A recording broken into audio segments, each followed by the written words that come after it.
Hi, everybody. This is Silvio Canto in Dallas, Texas on Wednesday, December the 3rd. And welcome to our commentary.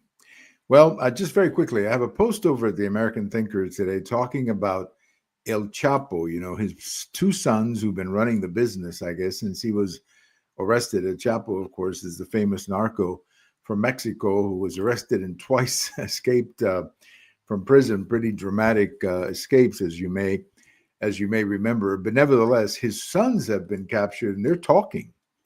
And they are talking, and that's obviously creating some concern in Mexico among some people because nobody knows what he's going to say. I mean, he could be saying a lot of things that could end up hurting a lot of people, including Maduro in Venezuela. So it's kind of an open book right now. We don't know how it's going to go, but we do know that he's talking, and that or they're both talking, and that's a concern from what we're hearing down in Mexico. Over in Honduras, by the way, the election is still going on. The counting is still going on. They've counted like 65% of the vote. The numbers are holding steady, 40, 40, 20. 20% for the candidate of the left. And then the two other candidates, the center right candidate and the more centrist candidate, both of them are both at 40% right now. So nothing seems to be changing. There's no change in the numbers. I think that's the way it's going to come down. That's one of those two men will be the new president of Honduras, and I think both of them are good choices. So we'll see. We'll see which one. I don't know how the remaining 40% or 35% of the vote, primarily coming from rural areas, is going to turn out. But at the moment, one of those two men will be the next president of Honduras, and that's a good thing. That's a good thing for that country. But as I mentioned yesterday in the video, the big thing about what happened in Honduras is that the left took a bad beating in Honduras, and that's good because that seems to be the pattern right now among the voters in Latin America. They are rejecting the left, and biggest reason, of course, is that the left is not doing a very good job of governing. That's a big problem. They're not. Their economies are not prospering, and then there's a problem with violence that the left is not doing anything about. So, good news out of Honduras. The big story around here today. There's two big stories in the news today. One is that President Trump has pardoned Representative Henry Cuellar from South Texas. He had been indicted over a bunch of different things. We'll get into more of that the next time we chat with George Rodriguez, but he's been pardoned. And Representative Cuellar was one of the Democrats who basically openly opposed the border policy of President Biden. He's also a very rare Democrat in that he's pro-life, and he also opposed some of the abortion policies of the Biden administration. So he's been kind of an outcast, if you will, in the Democrat Party over the last few years. And he was mysteriously indicted a couple of years ago. And a lot of people suspected that there was some political vengeance behind that indictment. It just didn't make any sense why all of a sudden he would be indicted by the Biden administration or by the FBI or whatever. Well, President Trump pardoned him today, and the explanation is that he feels that Henry Cuellar was targeted by the Biden administration because of his criticism of the open border policy. Actually, I felt that way from the very beginning. I actually felt from the very beginning that is in fact what happened, that the Biden administration was targeting him for that vocal opposition that he had to the border policy. So, I understand why President Trump would pardon him, because I do think he had been targeted by the Biden administration for political reasons. Now, of course, the big question is what happens to Henry Cuellar now? He's already running as a Democrat, so that's probably not going to change anything. I don't know if he's going to resign as a Democrat and become an independent.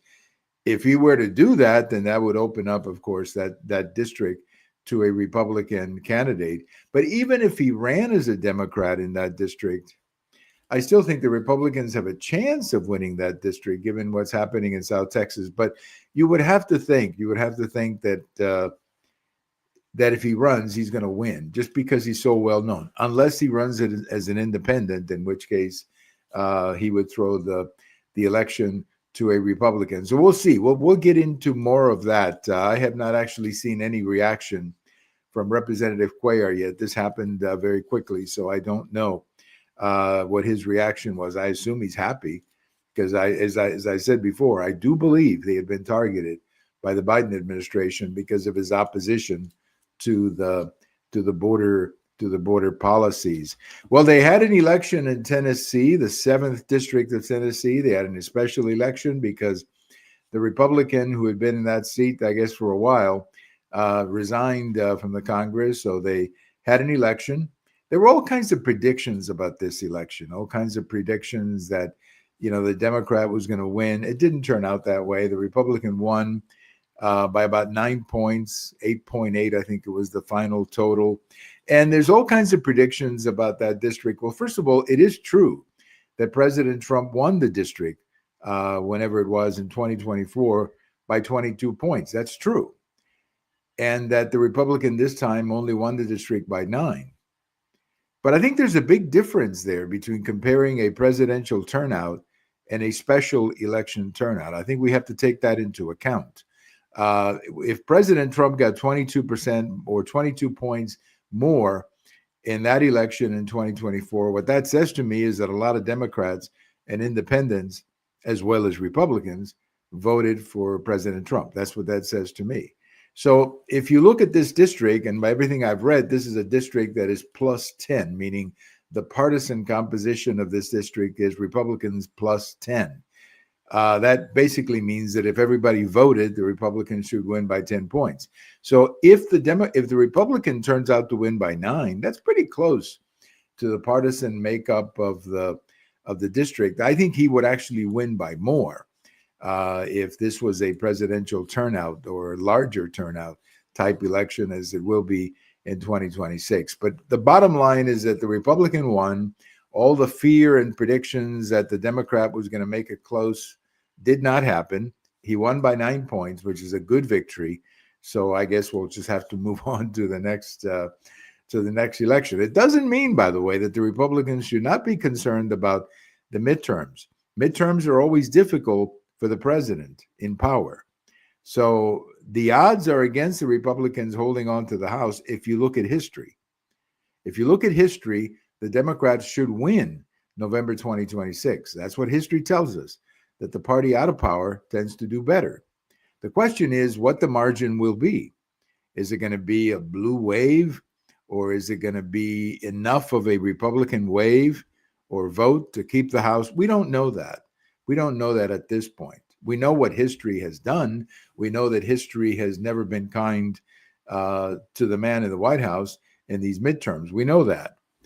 But we also know that President Trump is different. He has an incredible ability to get the vote out. And if he becomes very much involved in this midterm, that could be the difference. And we also don't know what the state of the economy is going to be by next summer or Labor Day, let's say, of next year. If the economy is doing okay and people feel better about the economy, then I think that closes down any possibility of a big blue wave. There's also redistricting going on. That's going to have an impact in all of this. So I don't think we should be jumping to a lot of conclusions. That's my point about what's going to happen in November of 2026. We know what the history tells us, that it should be bad for the party in the White House. History tells us that. We do know that. But that doesn't necessarily mean that it has to repeat itself. I mean, you could make it different come next November. But for the time being, I think everybody has to stop living in November 2026 and start living today, because there are things the Republicans can do to at least ensure that they will keep the House. They're going to keep the Senate. That's not an issue. But it's important that they keep the House. And they just have to work on that. And you have to put President Trump at the forefront of the campaign so that people turn out to vote for him, because they do. They do vote when Trump is on the ballot. They don't vote when he's not on the ballot.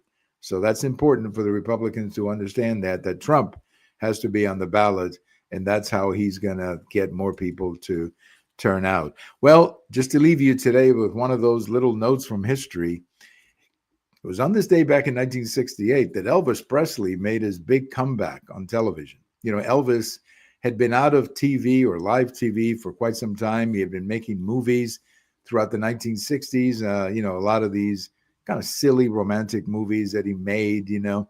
And, you know, they weren't the world's greatest movies. And honestly, they didn't include his greatest songs either. Most of the music that Elvis recorded in the, you know, mid to late 60s was not that good, and the movies were not that good. They're entertaining, but they're not great movies or great albums that he recorded.